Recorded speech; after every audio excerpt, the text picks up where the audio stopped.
Il y a dans une journée ordinaire des gestes que personne ne remarque. Un mot dit sans y penser à quelqu'un qu'on aime. Une porte refermée trop vite. Un regard détourné lorsqu'on aurait pu simplement rester. Ces gestes ne font pas de bruit. Ils ne laissent aucune trace dans le monde extérieur. Et pourtant, en celui qui les pose, quelque chose s'inscrit.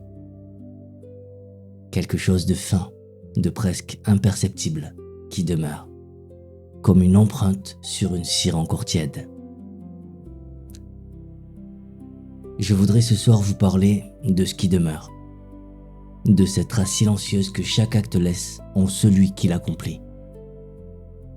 Et pour cela, je voudrais vous parler d'un mot que vous avez entendu 100 fois. Le karma. C'est sans doute le terme oriental le plus présent dans nos conversations modernes. Et c'est peut-être l'un des plus mal compris. On l'imagine comme une justice cosmique automatique, une comptabilité morale invisible. Or, à la racine, ce mot ne dit rien de tout cela. Il vient du sanskrit, de la racine kr, qui signifie simplement faire, agir, accomplir.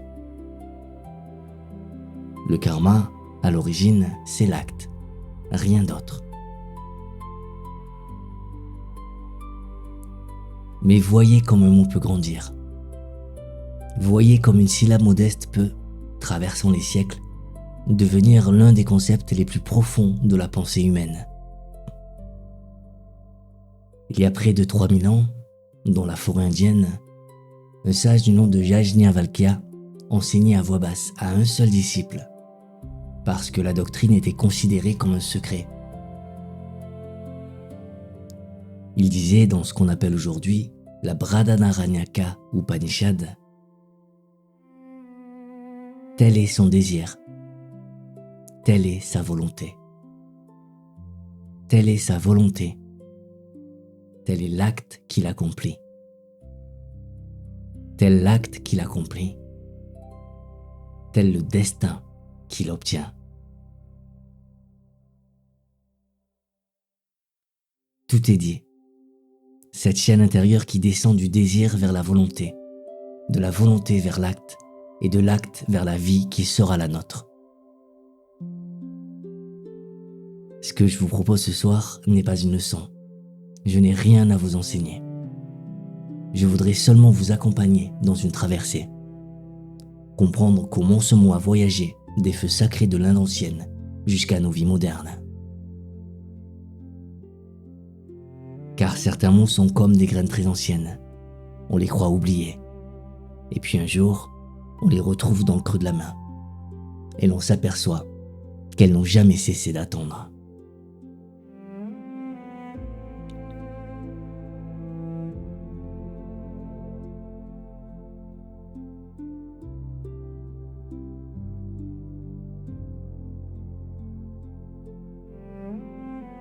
Pour comprendre ce qu'est le karma, il faut faire un long voyage. Il faut remonter le fleuve du temps jusqu'à une époque où l'Inde n'avait pas encore de ville comme nous l'entendons. Vers 1500 avant notre ère. Une époque de plaine vaste, de troupeaux, de feux qui s'allument à l'aube. À cette époque lointaine, les brahmanes, les prêtres, chantent les hymnes sacrés réunis dans un livre qu'on appelle le Rig Veda. Et le mot karma y désigne quelque chose de très précis. Le rite. L'acte sacrificiel. Le geste que l'officiant accomplit devant le feu pour maintenir l'équilibre du monde. Le karma n'a pas encore de dimension morale au sens où nous l'entendons. Le rite, bien accompli, produit son fruit. La pluie, la moisson ou la victoire. L'acte est puissant parce qu'il est juste, non parce qu'il est bon. Et puis, vers le 8e siècle avant notre ère, quelque chose bascule, doucement, sans révolution apparente. Dans les forêts, des sages qu'on appelle les rishis commencent à se poser une question troublante. Et si l'essentiel n'était pas dans le rite extérieur? Et si le vrai sacrifice n'était pas celui qu'on accomplit devant le feu, mais celui qu'on accomplit à l'intérieur de soi-même?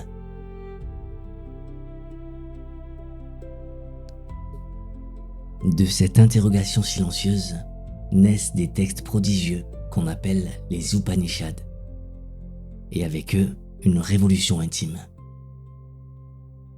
Le karma n'est plus l'acte du prêtre devant l'autel. Il devient l'acte de tout être humain devant sa propre existence. Tout geste, désormais, est un sacrifice. Tout choix laisse en celui qui l'accomplit une marque qui le façonne.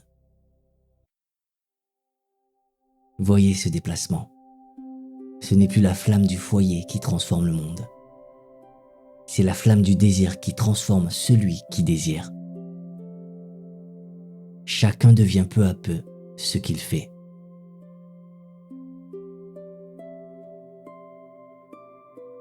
À la même époque s'enracine une autre intuition, que cette vie n'est peut-être pas la seule, que les actes accomplis ici tracent, au-delà de la mort, la condition qui viendra ensuite. C'est ce qu'on appelle la transmigration, le samsara. Je ne vous demande pas de la croire comme un dogme. Je vous demande seulement d'écouter ce qu'elle suggère. Que rien ne se perd. Que tout geste se prolonge au-delà de l'instant où il fut posé. La pensée hindoue distingue alors 3 temps du karma, et je voudrais que vous les sentiez plutôt que vous ne les reteniez. Il y a d'abord le karma accumulé, toute la trace des vies passées, vaste, silencieux, comparable à un grenier que l'on n'ouvre pas. C'est ce qu'on porte sans le savoir. Il y a ensuite le karma qui mûrit aujourd'hui, celui qui vous tombe dessus, parfois sans raison apparente, comme un fruit qui se détache de l'arbre. Et il y a enfin le karma en train d'être semé, maintenant, à cet instant même, à chaque parole, à chaque pensée, à chaque geste. Cette part-là, et celle-là seulement, est véritablement entre vos mains. Imaginez une rivière. Elle charrie tout ce qu'on y a jeté en amont, parfois bien avant vous. Vous ne pouvez rien à cette eau-là. Mais l'eau qui coule en cet instant précis devant vous, celle-ci, vous pouvez choisir d'y déposer un mot doux ou un mot blessant, une attention ou une distraction, un don ou un repli.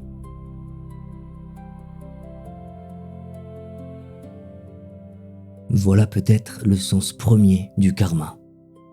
Non pas un destin qui nous écrase, mais une eau vivante qui nous est donnée, à chaque seconde, de rendre un peu plus clair.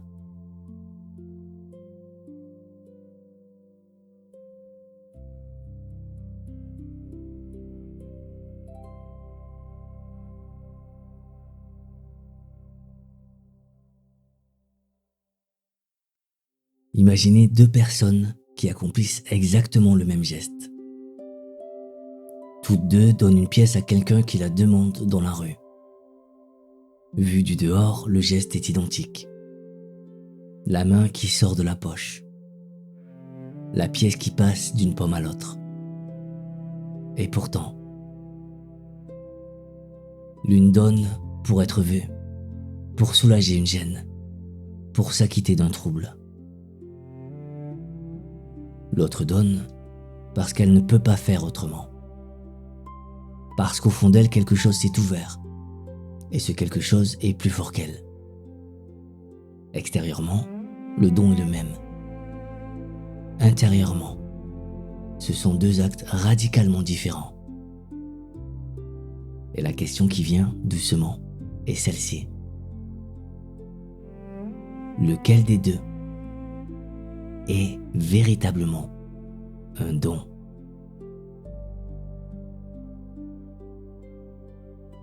C'est sur cette question qu'un homme, vers le 5e siècle avant notre ère, dans le nord de l'Inde, va déplacer pour toujours le sens du mot karma. Cet homme est celui qu'on appelle le Bouddha. Il refuse à la fois la vision du rite, qui voit dans l'acte extérieur le pouvoir de sauver, et la vision purement matérielle, qui voit dans l'acte une mécanique qui produit son fruit, comme la pierre tombe vers le sol. Il dit autre chose. Il dit à ses moines, dans une phrase qui change tout, « C'est l'intention, ô moine, que je nomme karma. »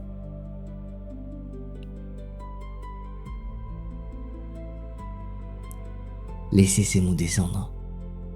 Le karma n'est pas dans le faire. Le karma est dans le vouloir qui précède le faire. Vos actes ne vous façonnent pas par leur surface. Ils vous façonnent par la qualité de présence que vous y avez mise. C'est la racine intérieure du geste qui sème en vous, non le geste lui-même. Le Bouddha disait encore dans les vers d'ouverture du Dhammapada, « Quiconque parle ou agit avec un esprit corrompu, la souffrance le suit, comme la roue suit le sabot du bœuf. Quiconque parle ou agit avec un esprit pur, le bonheur le suit, comme l'ombre qui ne le quitte pas. »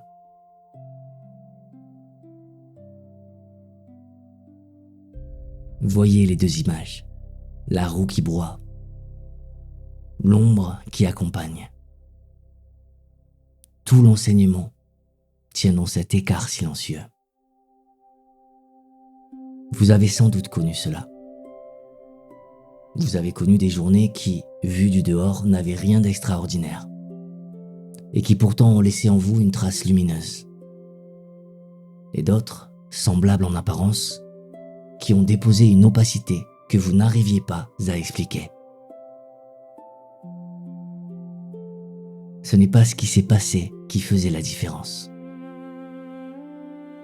C'est le cœur avec lequel vous avez traversé ces heures. On ne paie pas pour ses actes comme à un guichet invisible. On devient ses actes. Chaque intention répétée creuse en vous un sillon. Chaque mouvement intérieur, refait 1000 fois, dessine peu à peu votre visage du dedans. Le karma n'est pas une punition qui vient d'ailleurs. C'est la forme que prend, doucement, celui qui agit toujours dans le même sens. Et c'est peut-être la nouvelle la plus douce qui soit. Si le karma est intention, il est, à chaque instant, transformable. Il suffit que la qualité de votre regard change, et la qualité de votre chemin change avec elle. Vous n'avez pas à porter des décennies d'erreurs. Vous avez seulement à choisir, dans cet instant, le cœur avec lequel vous allez accueillir le geste suivant.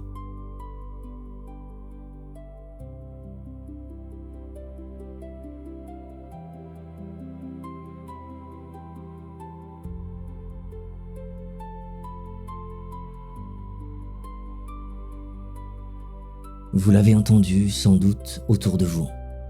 C'est mon karma. Le karma s'en chargera. Bon karma, mauvais karma. Ces formules circulent partout, presque toujours portées par une bonne intention. Et pourtant, elles sont, sans qu'on s'en rende compte, le résidu d'une simplification considérable. Le karma populaire d'aujourd'hui, cette justice immédiate de « tu récoltes ce que tu sèmes », est en réalité une réduction occidentale.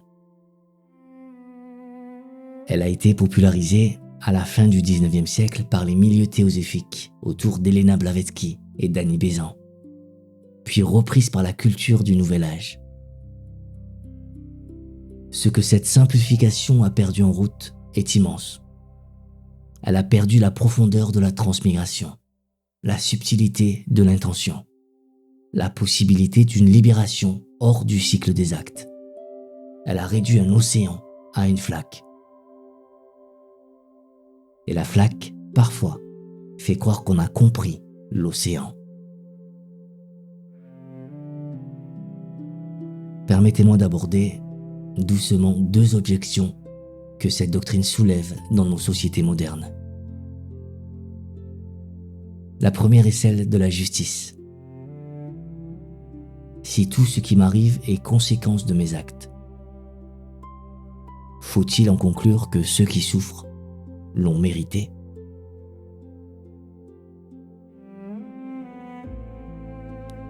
Faut-il regarder la maladie d'un enfant, l'injustice subie par un peuple, la pauvreté héritée par un autre, et leur dire « Vous l'avez voulu ».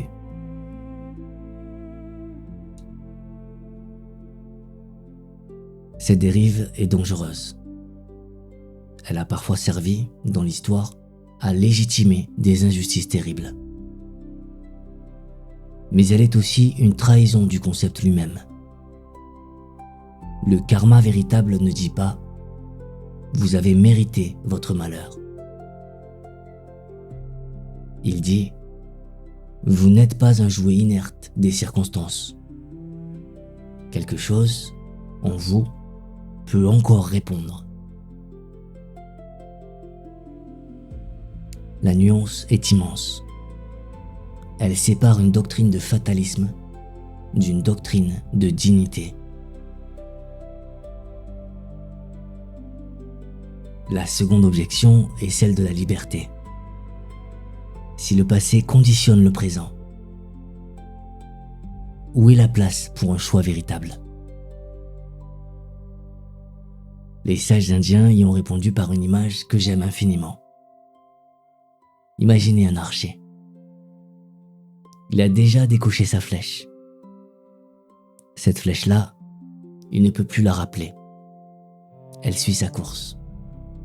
Et il devra vivre avec ceux qu'elle aura fait.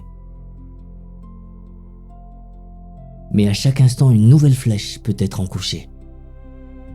Et là, le geste est libre. Le passé fait le possible. Le présent fait le réel.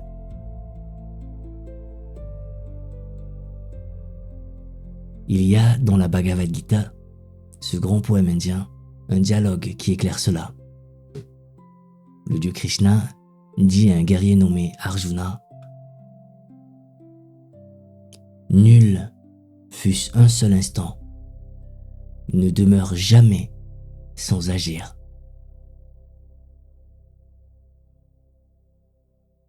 On ne sort pas du karma en cessant d'agir, c'est impossible. Tant qu'on est vivant, on agit, ne serait-ce qu'en respirant, en pensant, en choisissant de se taire. La question n'est pas de savoir si on agit, la question est de savoir comment.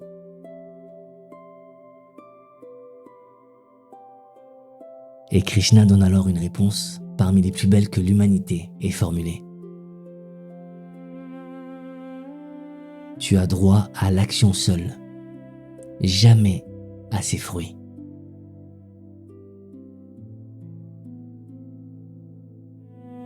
Faire ce qui est juste et laisser le résultat à la vie. Agir pleinement, lâcher silencieusement. Ce n'est pas du détachement froid, c'est la forme la plus haute de la présence. Vous donnez tout et vous ne réclamez rien. Le karma véritable n'est pas un tribunal, c'est plutôt un miroir. Il vous renvoie, avec une fidélité parfaite, la forme intérieure de ce que vous avez été. Et l'on ne se fâche pas contre un miroir. On s'en sert pour ajuster sa tenue. Et l'on continue son chemin, un peu plus droit.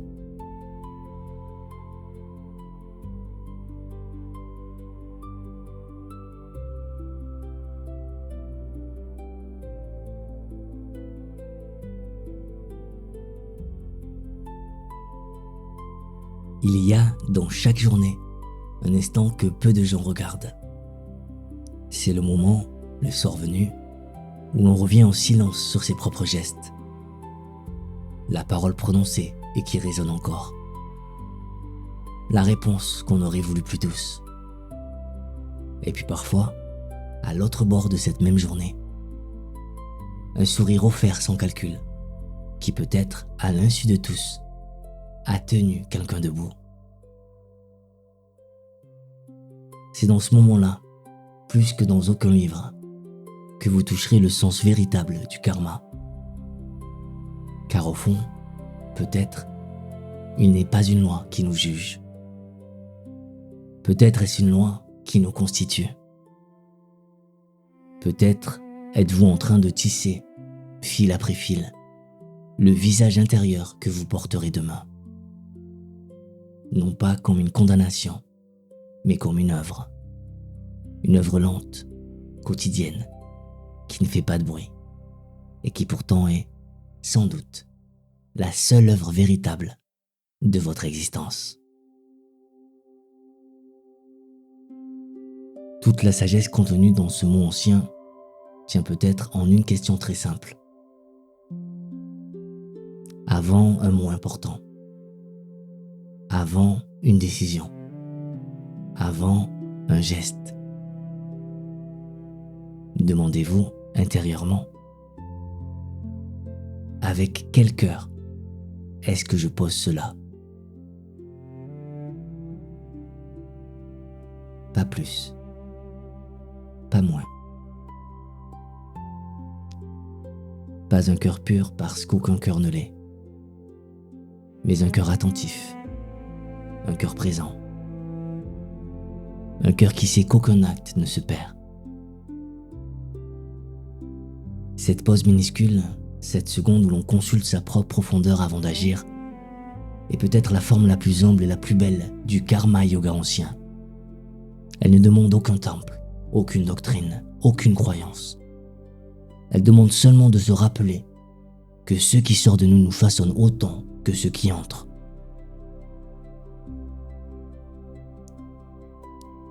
Vous êtes une rivière. Vous ne pouvez pas effacer ce qui a déjà coulé.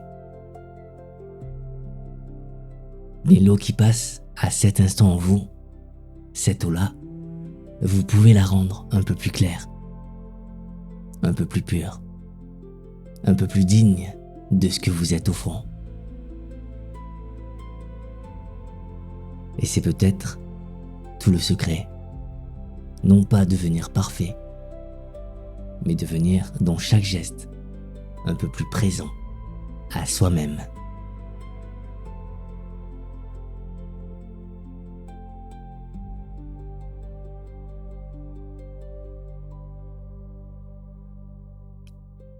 Je voudrais vous remercier sincèrement d'avoir donné à cette parole votre temps et plus encore votre attention. Le temps et l'attention sont, je crois, les deux dons les plus précieux qu'un être humain puisse offrir à un autre. Et vous me les avez offerts ce soir. Que quelque chose de cette traversée vous accompagne, comme une braise discrète, gardée au creux des heures qui viennent.